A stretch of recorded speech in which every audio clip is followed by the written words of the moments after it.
আজ গেছিলাম সবাই মিলে একটু খাওয়া দাওয়া করতে। গেছিলাম হচ্ছে ইন্ডিয়া রেস্টুরেন্ট, যেটা কৈখালিতে রয়েছে। তো এটা আমাদের সেকেন্ড টাইম ইন্ডিয়ান রেস্টুরেন্টে যাওয়া। গিয়ে কিছুক্ষণ ওয়েটিং করে তারপরে আমরা চলে গেছিলাম সেকেন্ড ফ্লোরে। বেশ অনেকদিন পরে এরমভাবে আমরা সবাই ডিনারে বেরালাম, কেননা কদিন বিয়েবাড়ির চাপে আমাদের একদম বেরানো হচ্ছিল না। তো যেহেতু খাবার দিতে একটু দেরি ছিল, ততক্ষণ আমরা জল দিয়ে চিয়ার্স করে নিচ্ছিলাম। আর আমরা যখন রাস্তায় বেরাই বা যেখানে একসাথে যাই, এত হাসি মজা হয়, মানে কি বলবো তোমাদেরকে। তো যাই হোক, চলে এসেছিলো স্টার্টার চিকেন মখমালি কাবাব, তারপরে চলে এসেছিলো বিরিয়ানি। তো আমরা সবাই একটা একটা করে বিরিয়ানি নিয়েছিলাম। ইন্ডিয়ান রেস্টুরেন্টের বিরিয়ানি হচ্ছে মারাত্মক খেতে, খুবই ভালো খেতে। আর আমি ছিলাম ওদের মধ্যে চিকেন লাভার, আর বাকি সবাই নিয়েছিল মাটন লাভার, যেহেতু আমি মাটন খাই না সেই জন্য।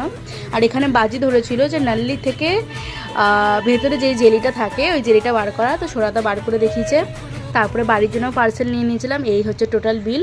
তার পাশে ছিল একটা ন্যাচারাল আইসক্রিম বলে একটা দোকান, যেখানে ভীষণ ভালো আইসক্রিম পাওয়া যায়। ওখান থেকে আমি নিয়েছিলাম কফি ওয়ালনাট, আর দিদিভাই নিয়েছিল রোস্টেড আমন্ড। সেটা খেয়েই ডিনারটা কমপ্লিট করে বাড়ি চলে এসেছিলাম। তো টাটা।